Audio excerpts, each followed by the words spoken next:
Found footage is a genre that everyone loves to hate. We've all seen the lazy tropes, the why are they still filming moments, the nauseating shaky cam, and the jump scares that you can see coming from a mile away. But for every 10 bargain bin disasters, there is one movie that gets it right. A movie that uses the camera not as a gimmick, but as a trap. Today on Ink and Tears, we're stepping away from the big names like Paranormal Activity or Cloverfield. We're going deeper. I've put together a list of 5 underrated found footage horror movies that range from psychological nightmares to folk horror curses that literally ask for your soul. Lock your doors, dim the lights, and let's get into it.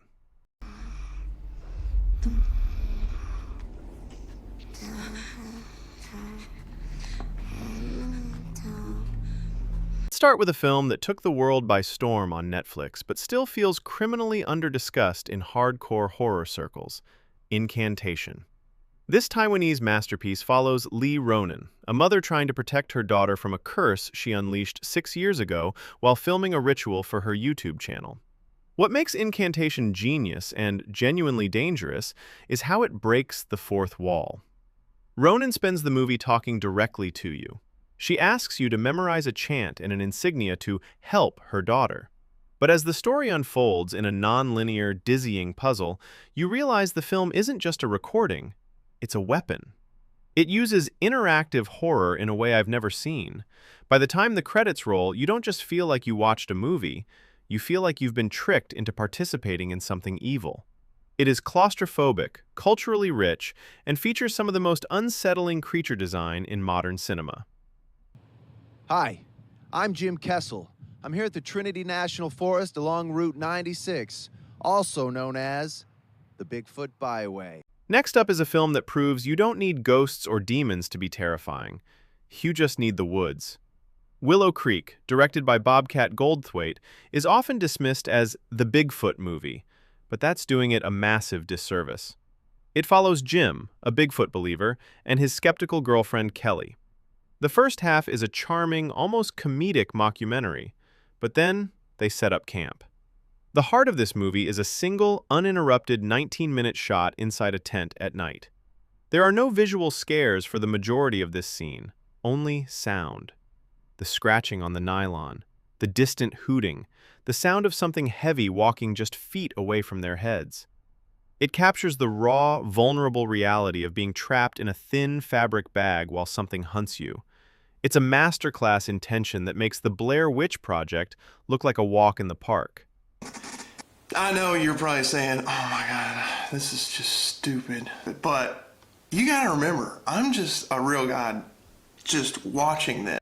The Blackwell Ghost series. If you prefer lo-fi horror that feels like a real leaked documentary, you need to watch The Blackwell Ghost. This isn't just one movie, it's a multi-part series created by filmmaker Turner Clay. The premise? Turner wants to prove ghosts are real, so he rents a house in Pennsylvania where a woman named Ruth Blackwell allegedly murdered children. There are no flashy effects here.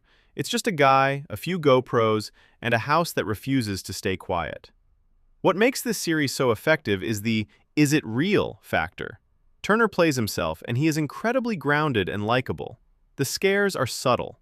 A door opening 3 inches, a faucet turning on in the middle of the night, or a faint reflection in a window.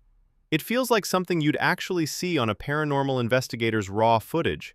It's addictive, and once you finish the first one, you'll find yourself binging all 7 entries in a single weekend. The Task. Now let's go a bit more early 2010s with a hidden gem called The Task. This is for the fans of grave encounters. A group of reality TV contestants are locked in an abandoned, haunted prison to complete challenges for a cash prize. The twist? The producers are faking scares to mess with them, but something else is in the prison that isn't on the payroll. The Task plays with the layers of fake versus real. We see the control room where the directors are laughing at the contestants' fear, which creates a false sense of security for the viewer.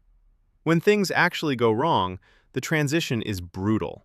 It's a fun, fast-paced, slasher-style found footage movie that explores the ethics of trauma porn reality TV long before it became a common trope. Death of a Vlogger. Finally, we have the most modern and perhaps the most intelligent film on the list, Death of a Vlogger. This Scottish mockumentary follows Graham, a struggling YouTuber who accidentally catches a ghost in the background of one of his videos.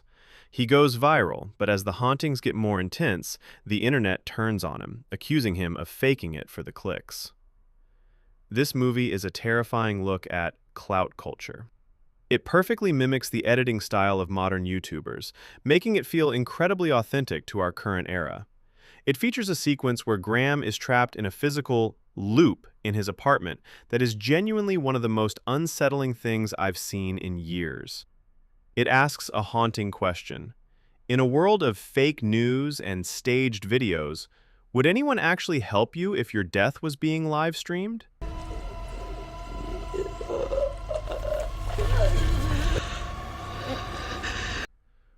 Found footage isn't dead, it's just evolving. Whether it's an ancient curse in Taiwan or a Bigfoot hunt in California, these 5 films prove that the best way to scare someone is to make them feel like they're holding the camera themselves. Have you seen any of these? Or did I miss your favorite underground found footage flick? Let me know in the comments. I'm always looking for new evidence to review. If you enjoyed this deep dive, hit that subscribe button and join the Ink and Tears community. We've got plenty more nightmares coming your way soon. This is Ink and Tears Horror, and remember, just because you stopped recording doesn't mean they stopped watching. Stay spooky.